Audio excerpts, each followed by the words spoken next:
خاموش مزاجی تمہیں جینے نہیں دے گی، خاموش مزاجی تمہیں جینے نہیں دے گی، اس دور میں جینا ہے تو کوہرام مچا دو۔ بلند آواز سے بولو سبحان اللہ۔ اس دور میں جینا ہے تو کوہرام مچا دو، خاموش مزاجی تمہیں جینے نہیں دے گی۔ اعلیٰ حضرت کا شعر محبت کے ساتھ سماعت کر رہے ہیں کہ واہ کیا جود و کرم ہے شہ بجا تیرا، نہیں سنتا ہی نہیں مانگنے والا تیرا، اور فرش والے تیری شوکت کا علو کیا جانے، فرش والے تیری شوکت کا علو کیا جانے، فرش والے تیری شوکت کا علو کیا جانے، خوشنوار عرش پہ اڑتا ہے فریرہ تیرا، اور میں تو مالک ہی کہوں گا کہ ہو مالک کے حبیب، میں تو مالک ہی کہوں گا کہ ہو مالک کے حبیب، یعنی محبوب و مہم میں نہیں میرا تیرا، واہ کیا جود و کرم ہے شہ بجا تیرا، نہیں سنتا ہی نہیں مانگنے والا تیرا۔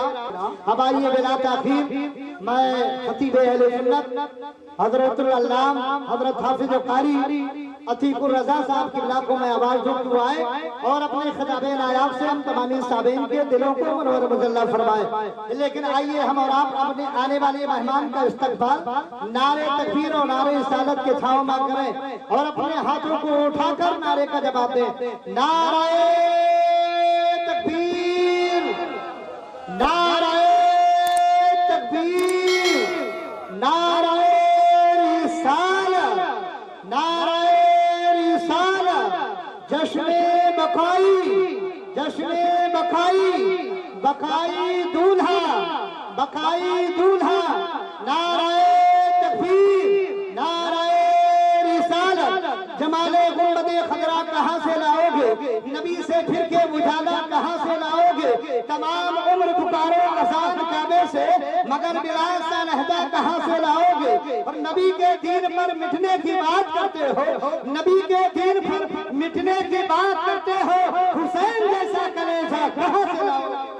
حضرات محترم، میرے امام نے کربلا کی سرزمین پر اپنے بچوں کی قربانی کیوں پیش کی، علی اصغر کو کیوں قربان کیا، حضرت علی اکبر کی جوانی کو کیوں لٹایا، حضرت قاسم کی جوانی کو کیوں لٹایا، حضرت عباس کے بازوں کو کیوں لٹایا، کیوں کٹوایا؟ اس لیے کٹوایا کہ میرے خاندان کے فرد قربان ہو جائیں گوارا ہے، لیکن شریعت مصطفیٰ میں مداخلت گوارا نہیں ہے۔ میرے امام نے اپنے خاندان والوں کو قربان کر کے شریعت مصطفیٰ کی حفاظت کی ہے۔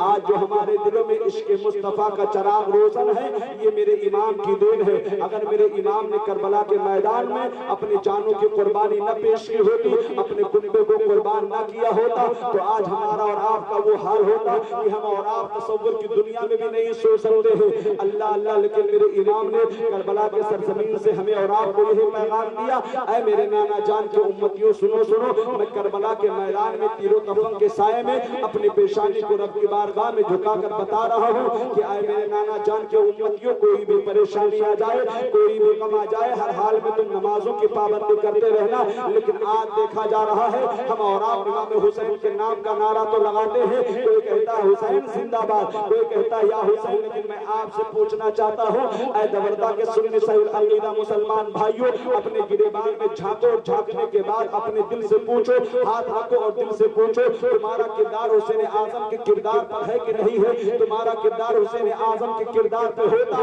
تو جب مسجد سے جیسی اذان کی آواز آتی، حی علی الصلاۃ، آؤ نماز کی طرف آؤ، حی علی الفلاح، آؤ کامیابی کی طرف آؤ، تو اسی مؤذن مسجد سے پکارتا، ہم اور آپ اپنے گھروں میں بستر پہ آرام سے نہیں سوتے، بلکہ جو عاشق حسین ہوتا ہے جیسے ہی مسجد سے پکارتا ہے مؤذن، آؤ نماز کی طرف آؤ، تو جو عاشق حسین ہوتا ہے وہ گھر میں آرام نہیں کرتا ہے، بلکہ اللہ کی عبادت کے لیے اپنے گھر سے نکل پڑتا ہے۔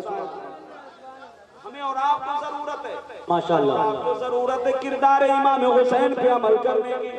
لیکن بتاؤ ہمارے نوجوانوں میں کون سی برائی نہیں پائی جا رہی ہے، ہمارے معاشرے میں کون سی برائی نہیں پائی جا رہی ہے؟ میرے امام نے یزید کے ہاتھ میں ہاتھ اس لیے نہیں دیا، یزید شرابی تھا، یزید زانی تھا، یزید رشک و سرور کی محفلوں میں جایا کرتا تھا، لیکن آج ہمارا نوجوان کیا کر رہا ہے؟ شراب کے اڈوں کو آباد کرتا ہوا نظر آ رہا ہے، زنا کے اڈوں کو آباد کرتا ہوا نظر آ رہا ہے، اور رشک و سرور کی محفلوں میں شرکت کرتا ہے۔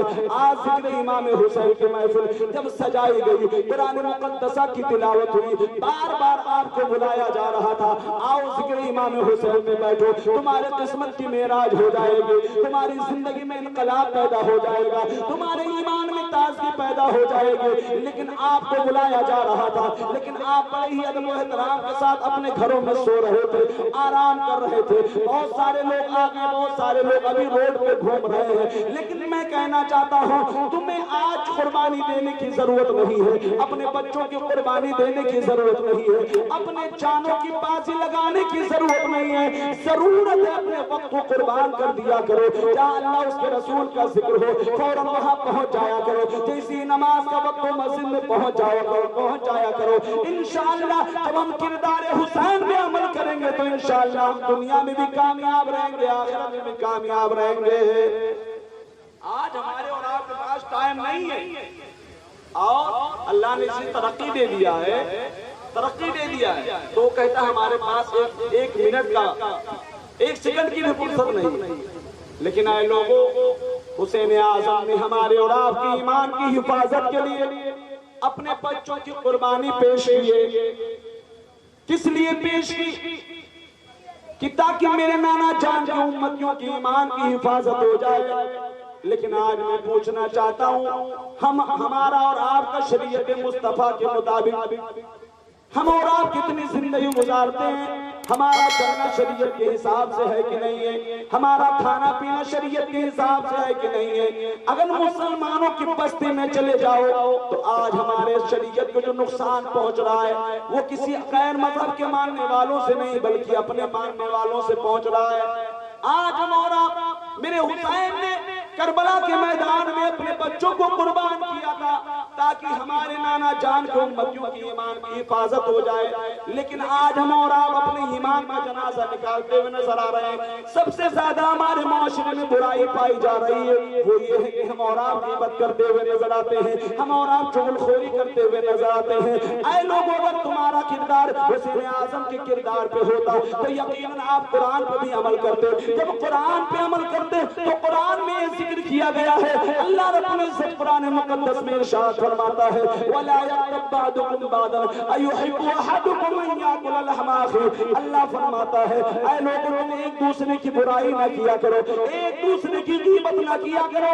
أَيُحِبُّ أَحَدُكُمْ أَن يَأْكُلَ لَحْمَ أَخِيهِ، کیا تم اپنے مرے ہوئے بھائی کا گوشت کھاؤ گے؟ فَكَرِهْتُمُوهُ، تو ہرگز پسند نہیں کرو گے۔ تو جب اپنے مرے ہوئے بھائی کا گوشت کھانا پسند نہیں کرتے ہو تو کیوں چوراہوں پر بیٹھ کر ایک دوسرے کی برائی کرتے ہو؟ اور دوسرے سب سے بڑی جو وجہ اور کمی پائی جا رہے ہیں ہمارے معاشرے میں وہ یہ ہے ایک دوسرے کی حسد اور جلن۔ اگر کسی نے ترقی کر لیا تو آدمی جلنا شروع کر دیتا، حسد کرنا شروع کر دیتا۔ لیکن اے لوگوں، آؤ چلو رب کے قرآن سے پوچھے، وہ قرآن جو لوگوں کی ہدایت کے لیے نازل کیا گیا ہے، لہہ کر بولتے ہیں یا رسول اللہ، یا رسول اللہ، ہاتھوں کو فضا میں لہرائے بولے یا رسول اللہ، یا رسول اللہ۔ آؤ چلو اسے قرآن سے پوچھتے ہیں، اگر قرآن نہ آتا تو ہمیں چلنے کا طریقہ نہیں معلوم ہوتا، قرآن نہ آتا تو ہمیں کھانے پینے کا طریقہ نہیں معلوم ہوتا، قرآن نہ آتا تو چھوٹوں سے کس طرح محبت کی جاتی ہے نہیں پتہ چلتا، بڑوں کی کس طرح عزت کی جاتی ہے نہیں پتہ چلتا۔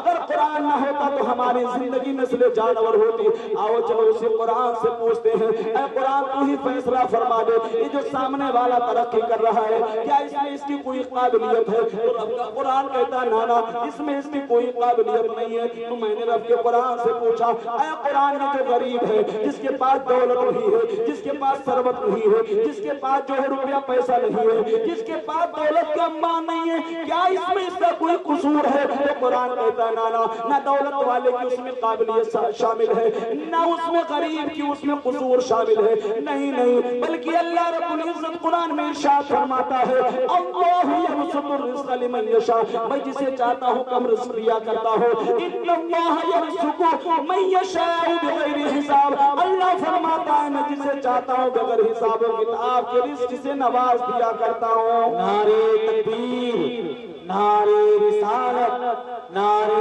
رسالت، قاری عتیق بساط اللہ، علماء اہل سنت، مسلک اعلی حضرت، نعرہ تکبیر، نعرہ رسالت، زندہ باد زندہ باد۔ آخری بات سن لیں، میں اپنے گفتگو ختم کر رہا ہوں۔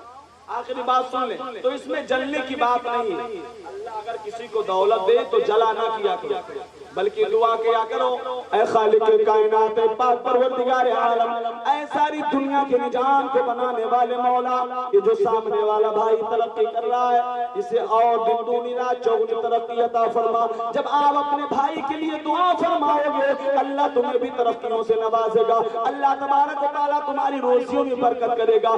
اور میں آپ کو ایک آخری بات بتانا چاہتا ہوں، آج ہم اور آپ دولت کے نشے میں چور چور ہیں۔ اگر اللہ نے دولت دے دیا ہے تو بھائی بھائی کو ماننے کے لیے تیار ہے۔ وہ بھائی جو ایک ماں کے شکم اطہار سے پیدا ہوئے، ایک چھاتی کا دودھ پیا، لیکن آج چند معاملات پیش آ جاتے ہیں، کہیں دولت کی باری آ جاتی ہے، کہیں زمین و زائیداد کی باری آ جاتی ہے، تو بھائی بھائی کو ماننے کے لیے تیار ہے۔ لیکن آؤ چلو رب کے قرآن سے پوچھتے ہیں، اے قرآن تو نے بھائی کا کیا مقام رکھا ہے، تو نے بھائی کو کیا عزت بخشی ہے؟ جب میں نے رب کے قرآن سے پوچھا تو اللہ رب العزت قرآن مقدس میں ارشاد فرماتا ہے، قَالَ سَنَشُدُّ عَضُدَكَ بِيَدِكَ، اللہ فرماتا ہے اے لوگوں آپس میں لڑا نہ کرو، میں نے تمہارے بھائی کو پیدا کر کے تمہارے بازوؤں کو مضبوط کر دیا۔ میں نے تیرے بھائی کو پیدا کر کے کیا کیا؟ تیرے بازوؤں کو مضبوط کر دیا۔ تو اللہ نے جب مضبوط کر دیا تو ہم اور آپ کمزور کرنے کی کوشش کی کرتے ہیں۔ اے لوگوں، امام حسین رضی اللہ تعالیٰ عنہ کربلا کے میدان سے ہمیں اور آپ کو ایک پیغام دیا تھا، وہ پیغام تھا صبر کا، کہ ہر حال میں صبر کا دامن پکڑے رہنا۔ صبر کرو گے انشاءاللہ کامیاب رہو گے، صبر کرو گے دنیا میں بھی کامیاب رہو گے، آخرت میں بھی کامیاب رہو گے۔ آج کچھ لوگ کہہ دیا کرتے ہیں معاذ اللہ کہ حسین اعظم کو پاور نہیں تھی، ان کے پاس جو ہے پاور نہیں تھی، اللہ نے انہیں پاور نہیں دیا تھا، اگر پاور دیا ہوتا تو نہر فرات کو اپنے قریب بلا لیتے۔ لیکن اللہ میں آپ کو بتانا چاہتا ہوں، جو ایسی سوچ و فکر رکھتے ہیں ان سے کہو اپنے ایمان کا جائزہ لے، ان کے ایمان کا جنازہ نکل چکا ہے، اس لیے کہ میرے امام حسین وہاں جو ہے کرامت دکھائے نہیں بلکہ صبر کا پیغام دینے گئے تھے۔ اے لوگوں، میں آپ کو بتانا چاہتا ہوں، امام حسین کربلا کے میدان میں مذہب اسلام کی حفاظت کے لیے گئے تھے، تحفظ اسلام کی حفاظت کے لیے گئے تھے، ہمارے اور آپ کی ایمان کی حفاظت کے لیے گئے تھے۔ حفاظت کرنے کے لیے صبر کا دامن پکڑے رہنا ضروری ہے۔ میرے حسین نے صبر کا دامن پکڑ کر ہمیں اور آپ کو پیغام دے دیا، اے لوگوں، کوئی بھی پریشانی آ جائے، کوئی بھی دقت آ جائے، لیکن صبر کا دامن تھامے رہنا، انشاءاللہ تم دنیا میں بھی کامیاب ہو جاؤ گے، آخرت میں بھی کامیاب ہو جاؤ گے۔